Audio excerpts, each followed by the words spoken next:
that many times I'm sure that we've all taken time just to stop and reflect many times when we hear what's happening in the news or read the newspapers. Where's all of this leading to? What's going on here?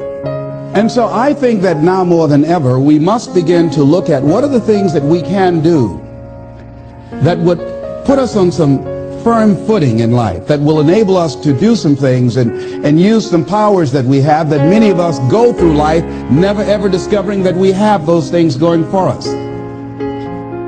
And part of that, I believe, is knowing what it is your life worth. What is it that gives your life a sense of meaning and purpose? Because once you find that, it puts you in your power place. See, if you know what your life work is, I encourage you to start working on it. If you can't do it all at one time, do just a little bit of it. And if you don't know what it is that you showed up to do, if you don't know why you're here, I encourage you to find out what your purpose is here. What is the meaning of your life? What will be different? Have you ever asked yourself that question? I've done that. I remember coming from a friend of mine's funeral, and I was reflecting on how much time I had left. And I went for a walk in a park thinking about this guy whose life was so promising. And I mean, he wasn't an old guy. He was quite young, in fact. And I thought about all of the things that he said he was going to do, and he never got a chance to do those things. And I started thinking about my own life and how much time I had left to do the things that I would like to do. And at that time, I wasn't sure what my life purpose was, what my life's work was. I wasn't sure about it at that time. And I thought about it quite a lot. I had some idea, but I wasn't convinced. That I don't think I felt worthy. I didn't believe that it could be me to do this kind of work that I'm doing right now. And I say to you that if you begin to take a conscious effort to find out what it is that you're supposed to do, I say that it can literally save your life. I said that it can literally save your life.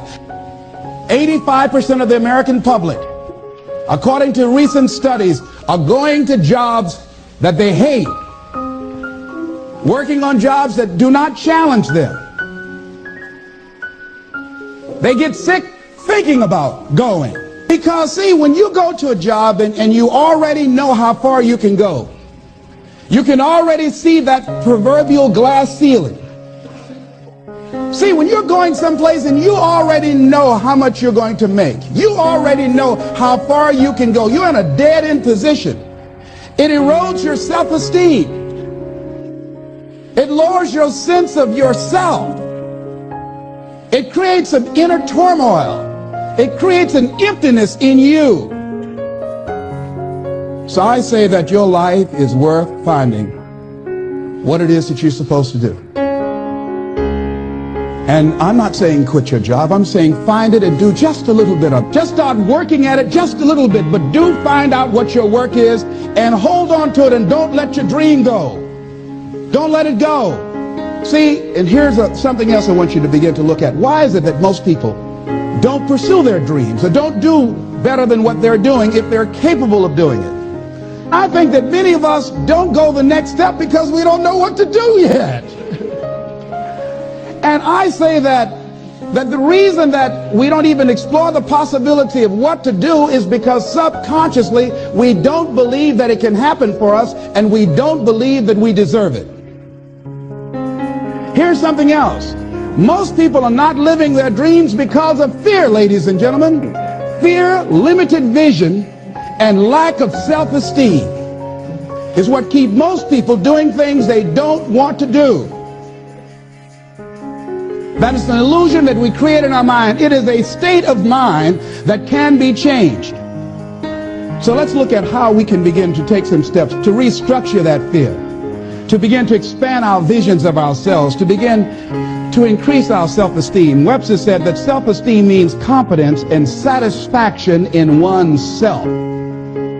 The same reason that people stay in relationships where they're abused or they're unhappy or it's unfulfilling, they can't see themselves beyond that relationship. They can't see themselves enjoying life without that person. They think that this is all that they can do. The same reason that people get stuck at a certain level in life, they can't see things being better for them. And they think that this is it and this is all they deserve. This is all they've ever seen. It's been passed on to them. And they think that this is it for them. Oh no.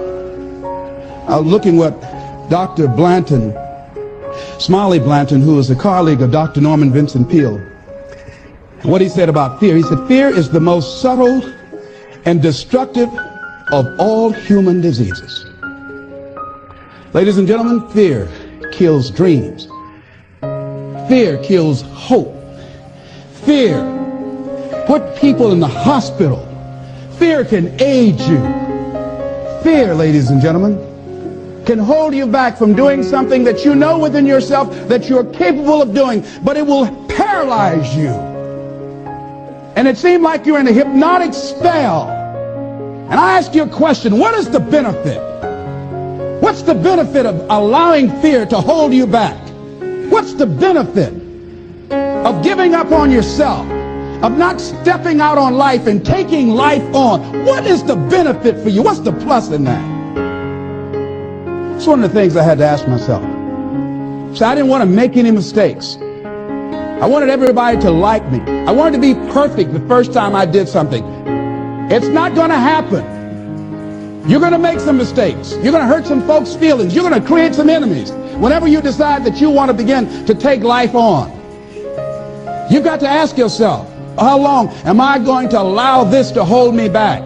I like what Zig Ziglar says. He said, fear is false evidence appearing real. So here's what I'm suggesting.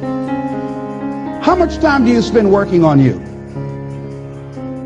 How much time do you spend every day working on your dream? In the last 90 days, how many books have you read? In the last year, what new skill or knowledge have you acquired? What kind of investment have you made in you? Look at your life right now.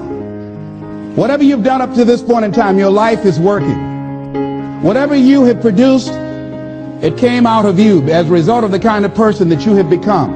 It's a result of your choices. It's a result of your consciousness. Now you have to ask yourself, are you satisfied with what you have produced?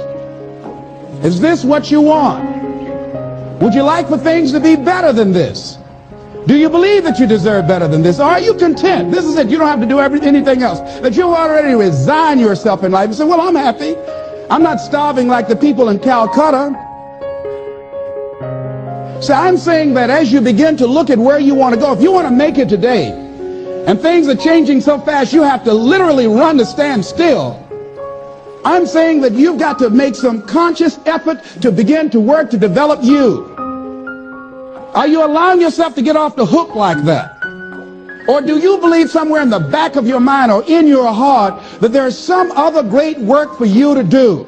There's something else that life has for you. And that's why you're here. How do we handle this fear factor? How do we increase our self-esteem? You have to begin to fortify yourself. How do we do that?